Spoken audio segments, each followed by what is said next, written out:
Ce n'est pas de la magie, c'est de la vibration. Le monde ne te donne pas ce que tu demandes. Il te donne ce que tu es. Tu peux prier, écrire des affirmations 1000 fois, visualiser pendant des heures. Mais si à l'intérieur tu vis dans le chaos, l'anxiété, la culpabilité ou le manque, c'est exactement ce que tu vas continuer à attirer. L'univers n'écoute pas tes mots. Il capte ta fréquence. Beaucoup de gens veulent de l'argent sans discipline, de l'amour sans amour-propre, du succès sans effort, de la santé sans respect pour leur corps. Ils veulent tout, mais sans être rien. Et c'est précisément pour cela qu'ils perdent tout. Parce que l'extérieur ne soutient jamais ce que l'intérieur ne peut pas gérer. Tu attires ce qui est aligné avec ton identité, pas avec ton désir. Cette vidéo est un appel à l'éveil. Un appel à cesser de mendier ce que tu pourrais être en train de générer si tu osais changer depuis la racine. Nous allons parler aujourd'hui de ce que personne ne veut vraiment te dire. Que les relations qui t'entourent peuvent être en train de drainer ton énergie, de saboter ta croissance, d'éteindre ta lumière. Et que tant que tu ne te libères pas de cela, aucun conseil sur l'abondance ne te servira à rien. Tu vas découvrir 8 principes puissants nés du stoïcisme, de la spiritualité réelle et de la compréhension de l'énergie qui fait bouger tout. Ce ne sont pas de jolies phrases. Ce sont des décisions quotidiennes, des actions concrètes, des changements internes qui altèrent ta réalité complète. Reste jusqu'à la fin, parce que ce n'est pas une question de chance. Il s'agit de devenir quelqu'un qui n'a plus besoin de supplier la vie parce qu'il a appris à la créer de l'intérieur. Premier principe, ne demande pas plus. Transforme-toi en ce que tu cherches. Un aimant ne choisit pas ce qu'il attire. Il attire simplement ce qui vibre à sa même fréquence. Il ne demande pas, il ne supplie pas, il ne négocie pas. Il est simplement. C'est ainsi que fonctionne ton énergie. Tout ce qui arrive dans ta vie est un reflet de ce que tu es à l'intérieur, pas de ce que tu désires par manque. C'est pourquoi si tu veux attirer des choses différentes, tu n'as pas à demander plus fort. Tu dois te transformer en quelque chose de différent, parce que la vie ne répond pas à tes besoins. Elle répond à ta vibration. Beaucoup de personnes vivent obsédées par l'obtention. Plus d'argent, un partenaire qui les valorise, une santé de fer, un succès visible. Mais elles ne s'arrêtent pas une seconde pour se demander si elles sont vraiment prêtes à soutenir ce qu'elles désirent tant. Tu demandes de l'amour alors que tu ne t'aimes pas encore. Tu veux de l'abondance alors que tu vis en répétant que rien ne te suffit. Tu rêves de respect alors que tu ne peux pas te regarder dans le miroir sans te juger. Ça ne fonctionne pas comme ça. La loi de l'attraction n'est pas une formule magique. C'est une conséquence naturelle de qui tu es. Tu n'attires pas ce que tu veux. Tu attires ce que tu émanes. Le stoïcisme l'a établi clairement il y a des siècles. Marcus Aurèle écrivait que ton âme se teint de la couleur de tes pensées. Ce que tu nourris à l'intérieur grandit à l'extérieur. Si ton dialogue interne est celui d'une victime, ta réalité le reflètera. Si ton énergie est instable, tes liens le seront aussi. Si tu vis dans la peur, c'est ce que tu vas multiplier. Changer ta vie ne commence pas à l'extérieur. Ça commence par ta façon de penser, de ressentir, de décider, d'agir. L'univers ne récompense pas ceux qui attendent. Il récompense ceux qui se transforment. Tu veux attirer l'abondance? Commence par te comporter comme quelqu'un d'abondant. Non pas par arrogance, mais par confiance, par générosité, par discipline. Tu veux un partenaire sain? Sois cette personne d'abord. Traite-toi avec respect. Prends soin de tes émotions. Apprends à être en paix seul. Tu veux la santé? Arrête de maltraiter ton corps avec des excuses, avec des aliments qui t'éteignent, avec des routines qui t'épuisent. Chaque fois que tu réclames quelque chose que tu n'es pas prêt à cultiver de l'intérieur, tu sabotes ta propre expansion. Il ne s'agit pas de faire semblant. Il s'agit de se transformer. De laisser derrière soi la version qui attend des miracles et de commencer à construire avec ce que tu as, avec ce que tu es aujourd'hui. Le premier pas pour attirer une nouvelle vie est de cesser de vivre comme si tu étais la victime de l'ancienne. Et cela demande une honnêteté brutale. Reconnaître ce qui ne fonctionne pas, ce que tu tolères, ce que tu remets à plus tard. Parce que personne ne devient sa meilleure version en restant accroché aux mêmes justifications qui le maintiennent dans l'immobilisme. Te transformer en ce que tu veux attirer n'est pas un jeu d'ego. C'est une décision spirituelle. Cela signifie aligner tes pensées avec tes actions, tes émotions avec tes décisions, ta routine avec ta vision. Tu ne peux pas attendre un résultat extraordinaire d'une identité faible. Si tu veux quelque chose de grand, tu dois être quelqu'un de grand. Et cela ne s'achète pas. Cela se construit. La bonne nouvelle est que tu n'as pas besoin que quelqu'un te valide pour commencer. Tu n'as pas besoin d'avoir tout résolu. Tu as juste besoin de volonté, de courage et d'un véritable engagement envers toi-même. Parce que quand tu changes, tout change. Quand tu deviens paix, tu attires la paix. Quand tu deviens puissance, tu attires la puissance. Quand tu deviens vérité, tout ce qui est faux tombe de lui-même. C'est le moment d'arrêter de regarder à l'extérieur et de commencer à te modeler de l'intérieur. Tu ne demandes pas par nécessité. Tu attires par cohérence. Transforme-toi et le reste viendra de lui-même. Deuxième principe. Choisis ta fréquence avant de réagir au monde. Chaque matin, en te réveillant, tu as deux options. Tu peux sortir dans le monde comme une feuille emportée par le vent, ou comme un rocher solide au milieu de la tempête. L'une réagit à tout, se secoue à chaque changement, vit en fonction du climat extérieur. L'autre décide qui elle est avant que la journée ne commence. Choisis sa fréquence et agis à partir de là, peu importe ce qui se passe autour. C'est la différence entre vivre conditionné par l'environnement et vivre depuis un pouvoir intérieur. La plupart des gens vivent en mode automatique. Ils se lèvent et dès qu'ils ouvrent les yeux, ils sont déjà connectés à tout ce qu'ils ne peuvent pas contrôler. Les actualités, les réseaux, les messages, les problèmes des autres. Ils permettent au monde extérieur de dicter leur état émotionnel. Si tout va bien, ils sourient. Si quelque chose ne va pas, ils sombrent. Et ainsi passent les jours, sautant d'émotion en émotion comme des marionnettes de la réalité. Ils ne comprennent pas que chaque réaction non contrôlée leur vole de la force, de la concentration, de la clarté. Le stoïcisme enseigne le contraire. Épictète disait que ce ne sont pas les choses qui nous perturbent. C'est l'opinion que nous avons d'elles. Autrement dit, ce n'est pas ce qui se passe qui te détruit. C'est la façon dont tu décides de l'interpréter. Si tu ne choisis pas ta fréquence avant de te confronter au monde, le monde va t'imposer la sienne. Et c'est là que tu perds. Parce qu'au lieu de diriger ta vie, tu deviens l'esclave de tes impulsions et des circonstances. Les gens forts ne sont pas ceux qui ne ressentent rien. Ce sont ceux qui décident d'où ils veulent agir. Celui qui veut la paix la cultive de l'intérieur avant que la journée ne l'exige. Celui qui veut le succès s'aligne sur son but avant que le chaos ne le détourne de sa route. Celui qui veut l'amour le pratique avec lui-même avant de l'exiger à l'extérieur. Cette fréquence ne se trouve pas. Elle se construit. Ce n'est pas une émotion passagère. C'est une décision quotidienne. Choisir ta fréquence signifie arrêter de réagir comme un réflexe et commencer à répondre comme un choix. Cela signifie que même si le monde crie, tu peux garder ton calme. Que même si quelqu'un te provoque, tu choisis de ne pas baisser ton niveau. Que même s'il y a du bruit, tu continues à écouter ton but. Non pas parce que tu es indifférent, mais parce que tu as appris à protéger ton énergie comme le bien le plus précieux que tu possèdes. Parce que c'est exactement ce que c'est. Chaque fois que tu cèdes ta paix pour une provocation, tu vends ton pouvoir pour des miettes. Cela ne s'obtient pas avec de belles phrases ou de bonnes intentions. Cela s'entraîne avec le silence, avec l'autoréflexion, avec des habitudes et des rituels qui renforcent ta vision avant que tu ne sortes pour la bataille quotidienne. Tu ne peux pas avoir une vie concentrée si tu commences la journée distrait. Tu ne peux pas avoir des relations saines si tu es toi-même réactif et changeant. Tu ne peux pas construire une réalité solide si ton énergie dépend de ce que les autres disent ou font. Choisis ta fréquence comme quelqu'un qui se prépare à affronter une guerre. Parce que la vie parfois l'est.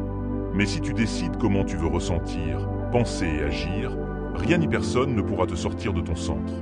Le monde peut être imprévisible, mais tu n'as pas à l'être. Tu peux t'entraîner à être constant, serein, fort et ferme. Et cela dans ce monde chaotique est déjà une forme de révolution. Avant de parler, choisis ton ton.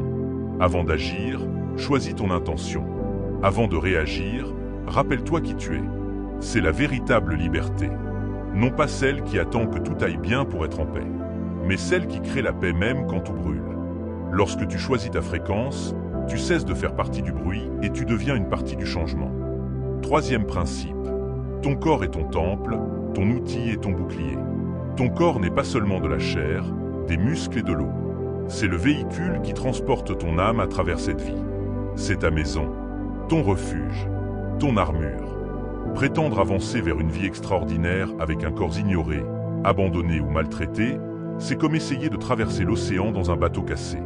Tu peux avoir la vision la plus claire, l'esprit le plus puissant, l'âme la plus lumineuse.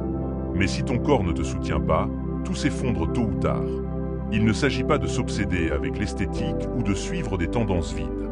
Il s'agit de respect, de comprendre que ton énergie, ta présence, ta clarté mentale, ta discipline et ta vibration sont construites sur l'état de ton corps. Un esprit brillant ne peut pas vivre longtemps dans un corps éteint.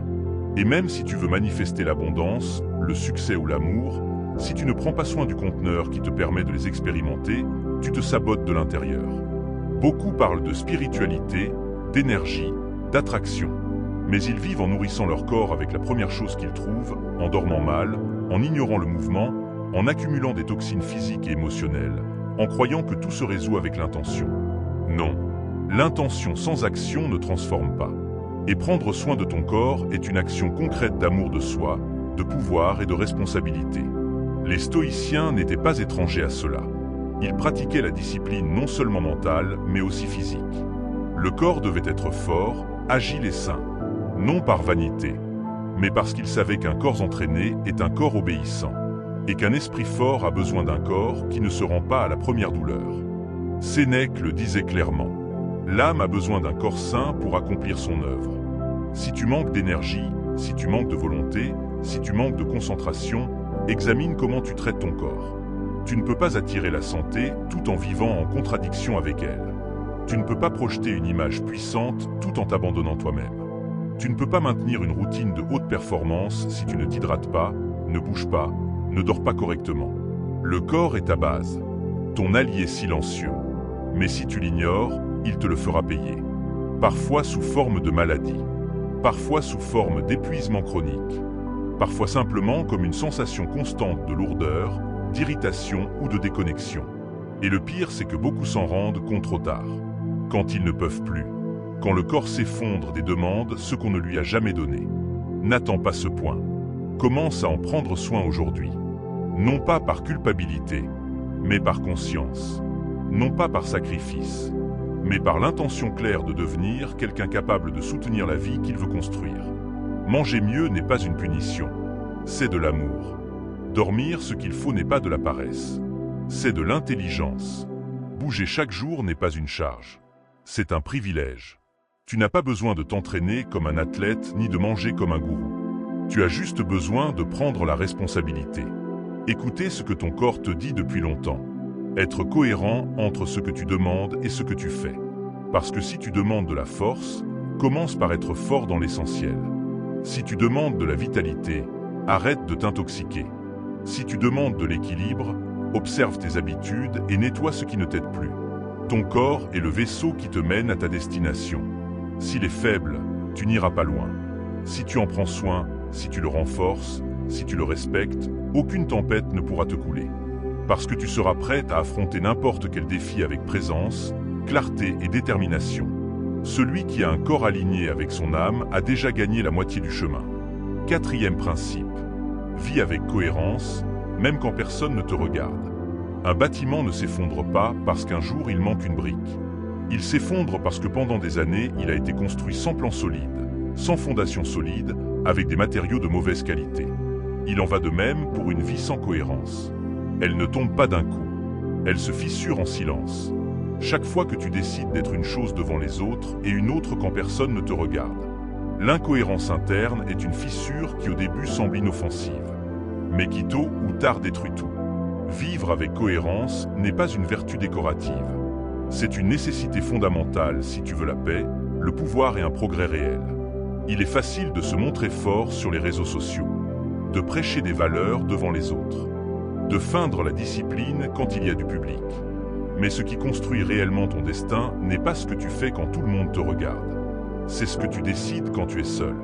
C'est là que se forge la véritable identité, loin du jugement des autres et des applaudissements faciles. Les stoïciens l'avaient parfaitement compris. L'âme se renforce quand elle se comporte de la même manière dans l'obscurité que dans la lumière. Parce que vivre avec des principes n'est pas suivre une mode spirituelle. C'est décider qui tu es sans tenir compte de l'environnement. Si tu dis que tu cherches l'abondance, mais que tu agis par manque. Si tu parles de respect, mais que tu permets des liens qui te blessent. Si tu exiges la loyauté, mais que tu n'es pas fidèle à toi-même. Tout cela se remarque. Même si tu penses le cacher, l'univers ne répond pas à ton masque. Il répond à ton énergie réelle. Et l'énergie ne ment pas. Tu peux tromper les autres pendant un certain temps, mais tu ne peux pas tromper la vie. Si ta parole et ton action ne coïncident pas, si ton intention et ton comportement vont dans des directions différentes, la vie ne va pas t'ouvrir les portes que tu dis vouloir. Parce que les vraies portes ne s'ouvrent pas avec des apparences. Elles s'ouvrent avec la cohérence. Cela ne signifie pas la perfection. Cela signifie l'alignement. Personne n'attend de toi que tu sois impeccable tout le temps, mais que tu aies le courage d'être qui tu dis être, même quand personne ne t'y oblige. Cela signifie ne pas te trahir pour faire bonne figure, ne pas te mentir pour te sentir à l'aise, ne pas agir par convenance quand tu sais que cela va à l'encontre de tes principes. Parce que chaque fois que tu te trahis, tu affaiblis ta propre parole. Et une personne dont la parole n'a pas de poids ne peut rien construire de durable. La cohérence est un entraînement. C'est choisir chaque jour de vivre en accord avec ce que tu valorises. Même si c'est difficile, même si personne ne te voit, même si personne ne te récompense pour cela. Parce que la vraie récompense est la force que tu construis en toi, la confiance que tu sèmes en toi, le respect que tu gagnes avec toi-même. Et quand tu te respectes, les autres le perçoivent. Les relations changent, les opportunités s'alignent, l'énergie que tu attires se transforme. Vivre avec cohérence te rend inarrêtable, parce que tu n'as plus besoin de validation externe. Tu ne dépends plus de ce que les autres pensent. Tu n'agis plus pour plaire, mais pour te respecter. Tu ne réagis pas, tu choisis. Tu n'imites pas, tu décides. Tu ne fais pas semblant, tu construis. Et ce type de force, même silencieuse, a un impact sur tout ce que tu touches. Le monde est plein de personnes qui disent beaucoup de choses, mais il y en a peu qui vivent ce qu'elles prêchent. Si tu veux des résultats réels, commence par être l'une de ces rares personnes.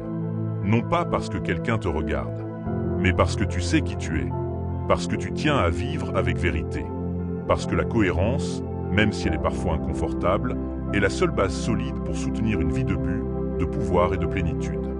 5e principe. Maîtrise ton intérieur et le chaos ne te touchera pas. Certaines personnes s'accrochent à la barre même lorsque le bateau ne répond plus.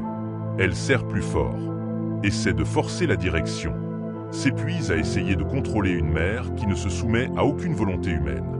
Elles ne comprennent pas que la vraie maîtrise n'est pas de gérer la tempête. C'est de se gouverner soi-même pendant que la tempête passe. L'eau ne peut pas être domptée, mais ton tempérament peut te soutenir jusqu'à ce que le ciel s'éclaircisse. Celui qui vit obsédé par le contrôle de tout ce qui est externe perd le contrôle de lui-même. Plus tu essaies de forcer ce qui ne dépend pas de toi, plus tu génères de l'anxiété. Le désir de tout avoir sous ton contrôle est une illusion qui finit par t'asservir. Les gens, le temps, les résultats, les émotions des autres. Rien de tout cela n'est entre tes mains. Mais ton focus, ton attitude, tes décisions, ta capacité à t'adapter et à agir depuis ton centre, ils le sont. Épictète l'a dit avec une précision absolue. Certaines choses dépendent de toi, d'autres non. Et si tu ne fais pas cette distinction chaque jour, tu finiras par gaspiller toute ta force sur ce que tu ne pourras jamais changer. Tu te frustres parce que quelqu'un n'agit pas comme tu l'espères. Tu te mets en colère parce que les circonstances ne correspondent pas à tes plans. Tu t'épuises parce que tout semble échapper à ton contrôle. Mais ce n'est pas le monde qui est mal. C'est ton focus qui a besoin d'un changement. Le vrai pouvoir commence quand tu arrêtes de poursuivre l'incontrôlable et que tu commences à te construire de l'intérieur. Tu ne peux pas contrôler si une relation se termine. Mais tu peux décider de ne pas te détruire avec elle. Tu ne peux pas contrôler l'opinion des autres. Mais tu peux travailler sur la valeur que tu te donnes à toi-même. Tu ne peux pas éviter chaque obstacle. Mais tu peux te préparer à les traverser avec dignité, sans te perdre dans le désespoir. Lâcher prise n'est pas abandonner. C'est rediriger ton énergie vers ce qui transforme vraiment. Pendant que tu es occupé à essayer de changer l'autre, le temps t'échappe sans que tu aies changé quoi que ce soit en toi. Pendant que tu essaies d'obtenir des certitudes sur l'avenir, tu perds ta présence dans le seul moment réel qui existe. Le maintenant. Pendant que tu te débats avec l'imprévisible, tu oublies que ta force est à l'intérieur, pas à l'extérieur. Beaucoup vivent brisés parce qu'ils n'ont pas appris à lâcher prise. Ils ont besoin de certitudes absolues, de résultats garantis, de personnes constantes. Et cela n'existe pas. La vie est mouvement, incertitude, changement. Mais cela n'est pas une menace si tu as une base solide. Et cette base ne se construit pas à l'extérieur. Elle se cultive à l'intérieur. Lâche la nécessité de contrôler tout le monde. Lâche le désir d'avoir toujours raison. Lâche l'attente que le monde s'adapte à tes désirs. Et commence à t'occuper de ton caractère, de ton esprit, de ton énergie. Pendant que tu te concentres sur ce que tu peux maîtriser, tes habitudes, ta discipline, ta façon de penser et de ressentir, tout le reste perd son pouvoir sur toi. Le véritable contrôle ne consiste pas à voir tout parfait. Il consiste à rester calme pendant que le chaos s'installe, à agir avec clarté pendant que les autres réagissent avec peur, à avancer avec fermeté pendant que le chemin se désorganise. Le contrôle n'est pas dans ce que tu tiens fermement, il est dans ce que tu peux lâcher avec sagesse. Car celui qui maîtrise son intérieur ne sera jamais victime de l'extérieur. Quand tu comprendras cela, tu n'auras plus besoin de contrôler le monde. Il te suffira de te contrôler toi-même. Et à partir de ce centre, de cet équilibre, tout le reste devient gérable. Ce qui te semblait impossible devient sans importance. Ce qui te pesait aujourd'hui perd son poids, parce qu'il ne s'agit plus de ce qui se passe à l'extérieur, mais de qui tu as choisi d'être à l'intérieur. 6e principe. Purifie ton énergie des plaintes, des reproches et des excuses. La rivière la plus cristalline peut se transformer en marais si elle n'est pas nettoyée. Peu importe la force du courant, si l'eau est pleine de boue, de branches et de débris, sa force stagne. Sa beauté se perd. Sa vie s'éteint. Il en va de même pour ton énergie. Tu peux avoir du talent, de bonnes intentions, des objectifs clairs. Mais si tu portes des plaintes, des reproches et des excuses, tu vas stagner. Parce que ces déchets émotionnels ne contaminent pas seulement ce que tu fais. Ils bloquent aussi ce que tu attires. Se plaindre est l'une des habitudes les plus destructrices qui existent. Cela semble inoffensif. Mais chaque fois que tu te plains, tu renforces ton impuissance. Chaque plainte est un message direct à ton esprit qui dit « je ne peux pas changer cela ». La répétition le transforme en croyance. Et la croyance en destin. Il ne s'agit pas d'ignorer les problèmes, mais d'arrêter de les nourrir avec ta voix. Parler du problème encore et encore ne le résout pas. Il ne fait que l'enraciner davantage en toi. La culpabilité, en revanche, est une encre invisible. Elle te lie au passé, t'empêche d'avancer, te fait porter des poids que tu ne peux plus changer. Si tu as fait quelque chose de mal, répare ce que tu peux, apprends la leçon et continue à marcher. Mais traîner la culpabilité comme une identité ne fait qu'user ton estime de toi et te laisse coincé dans un cycle d'autopunition. La culpabilité sans action n'est qu'un poison lent qui ronge l'âme de l'intérieur. Et les excuses sont le déguisement élégant de la peur. Quand tu dis « je n'ai pas le temps, je ne sais pas comment, c'est comme ça que je suis », ce que tu dis vraiment c'est « je ne suis pas prêt à affronter le changement ». Les excuses semblent logiques, mais elles sont les ennemis de la croissance. Elles te donnent une sortie rapide à court terme, mais à long terme, elles te condamnent à vivre en dessous de ton véritable potentiel. Les stoïciens étaient radicaux à ce sujet. Ils ne perdaient pas de temps à se lamenter, à blâmer ou à se justifier. Ils comprenaient que la seule chose que tu peux contrôler est ta réponse. Si quelque chose avait mal tourné, ils apprenaient. Si quelque chose les blessait, ils y faisaient face. Si quelque chose les dépassait, ils acceptaient avec dignité. La pureté de leur énergie venait de leur capacité à ne pas s'accrocher au bruit interne. Ils ne portaient pas plus que nécessaire. Ils ne nourrissaient pas leur esprit avec des déchets émotionnels. Purifier ton énergie est une décision quotidienne. Cela ne se produit pas une fois et c'est tout. Chaque jour tu auras des raisons de te plaindre, de te blâmer ou de t'excuser. Mais chaque jour tu as aussi la possibilité de choisir une réponse différente. De changer le langage avec lequel tu parles de toi. D'assumer la responsabilité sans te punir. De prendre des décisions inconfortables mais nécessaires pour avancer plus légèrement. Tu ne peux pas construire une vie puissante avec une énergie sale. Si tu veux de la clarté, nettoie ton esprit. Si tu veux de la force, nettoie ton cœur. Si tu veux de la concentration, nettoie tes paroles. Ce que tu ne nettoies pas s'accumule. Et ce qui s'accumule finit par te contrôler. Commence par t'observer. Fais attention à comment tu parles, comment tu penses, ce que tu répètes. Et chaque fois que tu remarques une plainte, un reproche ou une excuse, remplace-la par une action, par une décision, par une vérité. Purifier n'est pas une faiblesse, c'est une force. C'est avoir le courage de lâcher ce qui ne sert plus, même si c'est en toi. C'est arrêter de vivre en réagissant et commencer à vivre en choisissant. C'est comprendre que ton énergie est ton atout le plus précieux et que la protéger n'est pas de l'égoïsme. C'est de l'intelligence. Parce que lorsque tu nettoies ton intérieur, tout autour de toi commence à s'organiser. Et cet ordre ne vient pas de l'extérieur. Il naît de ta décision de t'élever au-dessus de ce qui te retenait jusqu'à présent. 7e principe. Vis aujourd'hui comme la personne que tu veux devenir. Le sculpteur ne commence pas par la forme. Il commence par le bloc. Personne ne voit ce qu'il voit au début. Pour les autres, c'est juste une pierre. Mais dans son esprit, la figure finale vit déjà. Chaque ligne, chaque détail. Son travail consiste à enlever ce qui est superflu, ce qui gêne, ce qui n'appartient pas à cette vision. C'est ainsi que tu devrais te voir. Comme une œuvre en cours. Guidé par une image claire et puissante de qui tu peux devenir. Même si le monde ne le voit pas encore. La plupart des gens ne vivent pas avec une vision. Ils vivent en réaction. Ils s'adaptent à leur environnement, répondent à l'urgence, survivent à la journée. Et ainsi passent les années à être une version réduite de ce qu'ils pourraient être. Ils disent qu'ils veulent plus, mais agissent comme s'ils ne le méritaient pas. Ils attendent que la vie les transforme sans réaliser que le changement commence quand ils agissent comme s'ils étaient déjà la personne qu'ils rêvent d'être. Ce n'est pas un jeu de fantaisie. C'est un principe réel. Ton esprit se forme selon ce que tu répètes, ce que tu visualises, ce que tu affirmes par tes actions. Si tu vis connecté à ta version passée, tu continueras à prendre des décisions basées sur la peur, le manque ou le doute. Mais si tu choisis de t'imaginer clairement comme la version la plus forte, la plus consciente, la plus disciplinée de toi-même, ton comportement commence à s'aligner sur cette identité. Les stoïciens comprenaient que l'être humain ne devrait pas aspirer à ce qui est confortable, mais à ce qui est juste. Marcus Aurèle parlait de marcher chaque jour vers la vertu, non par obligation, mais par choix, parce que chaque action façonne le caractère, et ton caractère est ce qui te soutient quand le monde s'écroule. Te visualiser comme ta meilleure version n'est pas fuir la réalité, c'est engager à un niveau supérieur. Cette visualisation ne concerne pas avoir plus, elle concerne être plus ferme, plus cohérent, plus engagé. Cela signifie se lever tôt même si personne ne te voit. Parler avec respect même si l'autre ne le mérite pas. Prendre soin de toi-même même si tu es fatigué.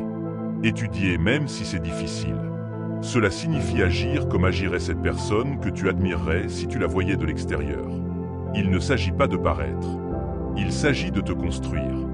Si chaque jour tu fais des pas à partir de l'identité que tu veux incarner, tu finis par devenir cela. Parce que l'identité n'est pas quelque chose de fixe. C'est quelque chose qui se cultive avec la répétition, l'intention, le renoncement. Tu dois cesser d'être qui tu étais pour pouvoir devenir qui tu peux être. Et cela implique de te mettre mal à l'aise, de lâcher de vieilles habitudes, d'assumer des décisions qui souvent ne sont pas applaudies, mais que tu sais te rapprocher de cette image mentale qui te guide. Tu n'as pas besoin que l'environnement change pour commencer. Tu n'as pas besoin de tout résoudre. Tu as juste besoin de commencer à bouger avec détermination. Visualise-toi en bonne santé, avec clarté, avec du caractère. Puis agis comme si tu vivais déjà dans cet état. Ne l'attends pas, crée-le. Parce qu'attendre est passif. Et agir à partir de la vision est la forme la plus noble de leadership personnel. Il n'y a pas de transformation sans intention. Et il n'y a pas d'intention sans une image ferme de là où tu vas. Ta meilleure version n'est pas aussi loin qu'elle semble. Mais elle ne viendra pas seule. Tu dois l'appeler avec chaque habitude, chaque pensée, chaque limite que tu établis, chaque décision que tu prends quand personne ne t'y oblige. Tu es le sculpteur de toi-même. Et chaque jour que tu passes sans agir comme cette version que tu rêves, tu donnes forme à l'oubli. Mais si tu restes ferme, si tu vis à partir de la vision et non de l'excuse, viendra le moment où ce que tu as imaginé sera ce que les autres voient. Et à ce moment-là, tu ne seras plus en train d'agir. Tu seras en train d'être. 8e principe. Sois, et le reste viendra par loi naturelle. Un soleil n'a pas besoin de demander la permission pour briller. Il ne sort pas pour convaincre le ciel. Il ne discute pas avec les nuages. Il ne supplie pas pour être reconnu. Il est simplement. Et en étant, il transforme tout autour de lui. Il éclaire, donne la vie, rythme les jours. C'est ainsi que tu peux devenir puissant. Si tu arrêtes de chercher l'approbation, si tu arrêtes de poursuivre ce dont tu n'as pas besoin, et que tu te concentres une fois pour toutes à devenir ce que tu es vraiment capable d'être. L'erreur la plus courante est de penser que tu dois d'abord avoir pour pouvoir être ensuite. Avoir de l'argent pour te sentir précieux. Avoir un partenaire pour te sentir aimé. Avoir du succès pour te sentir complet. Mais c'est un piège. Parce que lorsque tu bases ton identité sur l'extérieur, ton pouvoir devient fragile. Ton énergie devient dépendante. Et ta paix est brisée par le moindre changement. La philosophie stoïcienne le dit avec clarté. Le pouvoir est dans l'être, pas dans l'avoir. Si tu es discipline, les résultats viennent. Si tu es amour-propre, les relations saines apparaissent. Si tu es concentration, les opportunités s'alignent. Mais si tu attends seulement que tout change pour enfin changer toi-même, tu vas rester à attendre pendant que la vie continue sans toi. Il ne s'agit pas de s'asseoir et d'attendre des miracles. Il s'agit de comprendre que la vie répond à la vibration que tu émets. Avec tes pensées, tes habitudes, ton attitude, ton caractère. Tu n'attires pas ce que tu dis vouloir. Tu attires ce que tu es déjà. Et c'est la vérité que beaucoup de gens ne veulent pas accepter parce qu'elle implique la responsabilité. Elle implique l'inconfort. Elle implique de prendre des décisions fermes. Tu ne peux pas rester la même personne et espérer une vie différente. Tu ne peux pas vibrer depuis le manque et attirer l'abondance. Tu ne peux pas projeter l'insécurité et exiger le respect. Tu ne peux pas vivre endormi et attendre des résultats extraordinaires. L'univers ne répond pas à tes paroles vides. Il répond à ton énergie réelle, à ce que tu soutiens quand personne ne te voit, à comment tu te parles quand tu échoues, à comment tu te traites quand personne ne t'applaudit. Ce principe n'est pas une suggestion, c'est un avertissement. Arrête de chercher à l'extérieur ce que tu ne trouveras qu'à l'intérieur.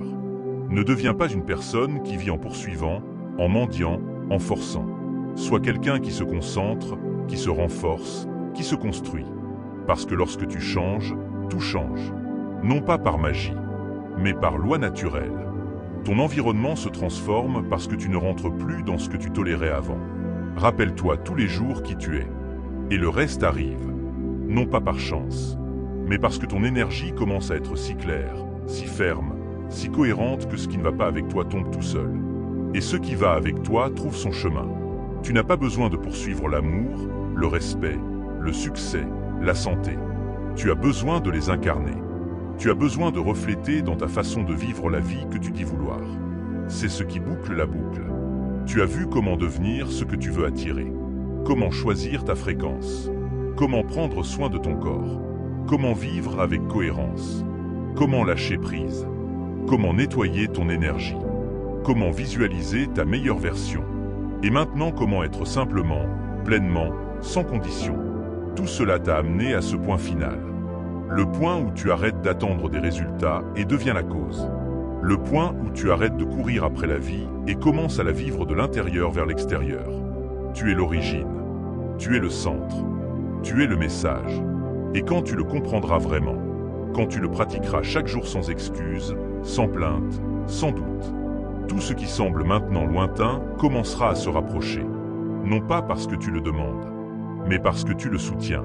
Parce que quand tu es, le reste simplement arrive. Merci d'être resté jusqu'à la fin de cette vidéo. Si tu as regardé jusqu'ici, va dans les commentaires et écris « Je suis stoïcien ». C'est notre signe secret. La marque de ceux qui ont décidé de prendre leur vie en main plutôt que de la subir. N'oublie pas de t'abonner au journal stoïque et de liker cette vidéo si elle t'a apporté quelque chose de réel. Rendez-vous dans la prochaine vidéo. Et rappelle-toi toujours, continue à cultiver ton esprit stoïque. Le journal stoïque. La sagesse antique au service de la vie moderne.